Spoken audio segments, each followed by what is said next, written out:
Hey everyone. This is my first time recording off a webcam, so bear with me. I just wanted to share something with you all that means a lot to me. Um, October 20th, Tuesday, I went to Comics Comedy Club in Manhattan, where my friend works from Connecticut. He works there, and I get to the line, and a young lady tried to put a bracelet on my wrist, but I didn't want her to do it. I wanted my friend Bez to put it on my wrist, which he normally doesn't do. He doesn't put bracelets on people's wrists, but anyway, he did. I go inside the venue. I leave about 3 times, but every time I left, I stopped and talked to him for some reason. I don't know why, but I did. Okay, so one of the last times that I walked out, he asked me about a friend of mine that I don't talk to anymore. He was, just talking to me about her or whatever.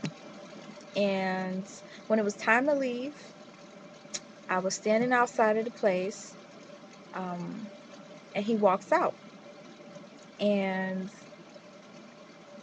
oddly enough, it was weird for him to even walk out because he never does. But I go up to him and we start having a conversation, laughing.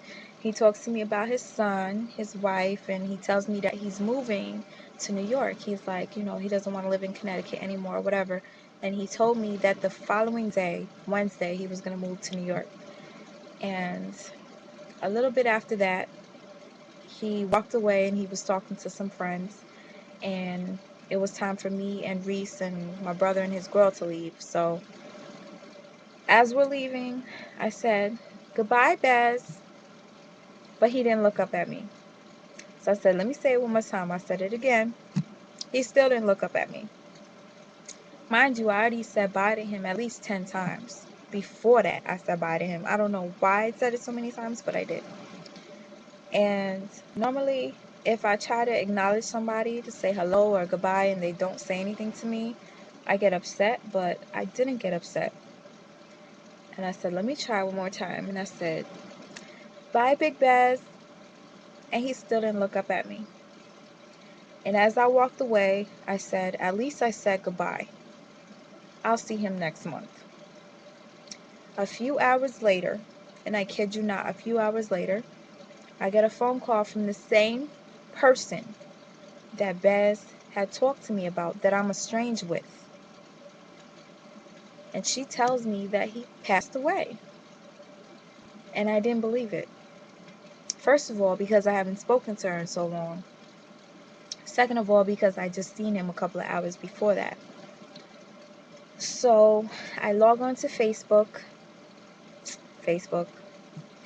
and I see a lot of people writing, "Rest in peace, Big Bez, rest in peace," whatever. And I still didn't believe it. Well, today, October 27th, I went to his wake and I saw that it was true. And what kills me is the fact that I don't know why I kept saying goodbye. I don't know why I gave him more hugs than I normally do, but I feel like it was for a reason. I feel like God blessed me to have been able to say goodbye. Not too many people were able to say goodbye to him. I was there a couple of hours before he passed away, and I thank God for that. Um, and what makes it even weird is that the same person that he mentioned to me was the same person that I don't talk to that called me to tell me that he passed away. I feel that God sends me signs and all types of stuff, I don't really pay attention to, but this is something that will stick to me for the rest of my life. This is the first time that I can say that. Actually, I really can't say that. I noticed that this is really weird. You guys might think I'm crazy, but this is not the first person that I saw before they died, hours before they passed away. My great-grandmother, um, I was staying in Long Island for some time. It's 5 minutes and 8 seconds anyway. I was staying in Long Island for some time. I'm from Connecticut, and I was trying to get another job. I drove down to Connecticut secretly. I didn't want nobody in my family to know. I drove down to Connecticut, got a job, um, and my sister called me and told me that my great-grandmother was sick. And I was like, man, I'm going to go see her. So before I got on the highway to go back to New York, my sister had called me. So I got off the highway, went to see my great-grandmother. Everybody was surrounded around her. And at the time, I was going to school for medical assisting, and I knew that there was something called a rattle, like a rattle sound when you're about to die. And the way my great-grandmother was breathing, I put all the signs together that she was going to pass. And I was able to say goodbye to her.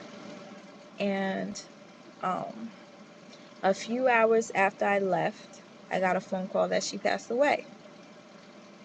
And I just feel that it's so weird that this is the second person that I was with hours before they passed away, and I was able to say goodbye. But I thank God for it.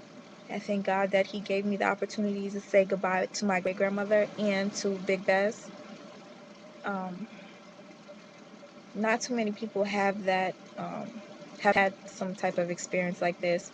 A lot of people regret that they weren't able to say goodbye, but I thank God that I was. I just want to share this with you all. And, I mean, whoever's going through a loss in their family, just know that they're still here. They're here in spirit. So whenever you feel like talking to them, just talk to them. Don't think that you're crazy. Just talk to them. Because I do that, and it makes me feel good. So try it. Anyway, like I said, I just wanted to share this video with you and let you know how I felt. And I also wanted to say, rest in peace, Big Bez. You will be missed. You are one of the few people that I've ever met that are beautiful on the inside and out. And I thank you for being you. And I will see you, hopefully, when I make it to heaven.